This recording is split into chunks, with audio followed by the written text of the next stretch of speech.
I'm convinced that usability testing will turn a good product into a great product.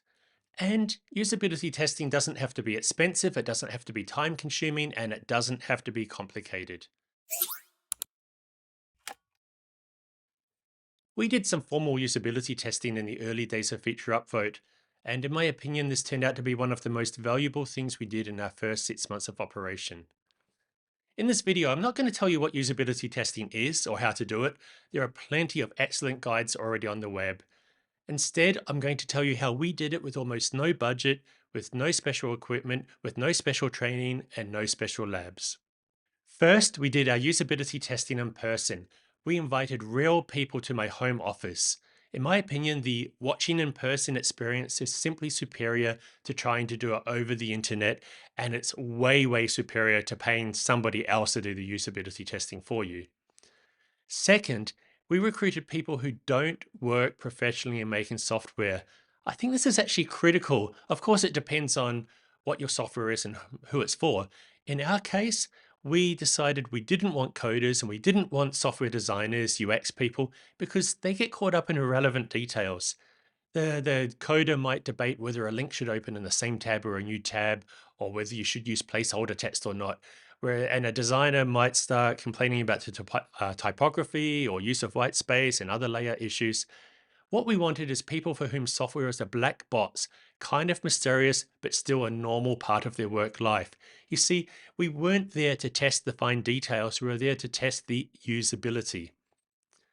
Third, we repeatedly told the user participants that we are testing the software, not you. If there's something confusing, if there's an error, that's our fault, not your fault. People get really nervous when you watch them do stuff, when they feel like they're getting tested. So we really needed to deal with that in advance and to put them at ease and make them realize that they couldn't do anything wrong. Oh, and also, I emphasized that we were working on a test system and that if they deleted anything or made a mistake, it didn't matter because we were just going to wipe everything when they were done anyway. Fourth, we got our whole team of 3 people at the time to watch the testing. We were having those kind of debates you probably have in your own product team where one person says, well, I think users do things this way. And another person says, no, no, no, I know that users do things that way.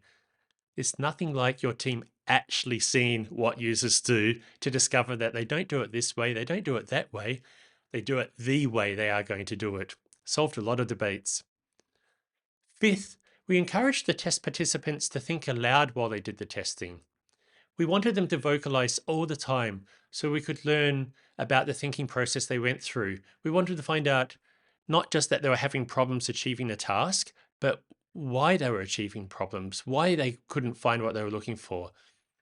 Now, this required us to keep our own mouths shut, no matter how much we wanted to help them. A very, very difficult thing to do when you just want to tell people, just click over there and you'll see the thing you're looking for. Usability testing, we had to keep our mouths shut. Sixth, we tested with just 4 people, one at a time. So each session was conducted with one person. Jakob Nelson long ago demonstrated that you'll find most of your product's usability problems with just a few people. After that, the returns diminish rapidly. Do the same round of usability testing with more than a few people, and you actually start wasting your money and your time. Seventh, we tested against just a couple of tasks that we thought were really basic. We learned quickly that what we thought as basic actually wasn't basic at all, and we needed to really rethink how some of those tasks were completed. Eighth, after each session of one person, we adjusted Feature Upvote with what we learned. The idea being that we would tweak things a little before conducting the next session. It was a good way to make sure we were heading in the right direction with our changes. Ninth, and finally, to get people to participate, we offered them a small amount of cash and a home cooked Italian lunch afterwards. Now, this is the advantage I have with an Italian partner. Word got around, and people actually started asking if they could take part, if they could be participants in our testing. And believe it or not, we actually had to start saying no because we felt we had completed the testing. Now, what type of changes did we make as a result of usability testing? Almost every change was a simplification. We removed things, we removed options, we made the language clearer. We used more text and less icons, or we added text to icons. And the outcome? Well, let me put it this way. Today, when we do customer interviews, we are told over and over how simple Feature Upvote is to use. I believe this is a direct result of the usability testing we did in the early days of our product.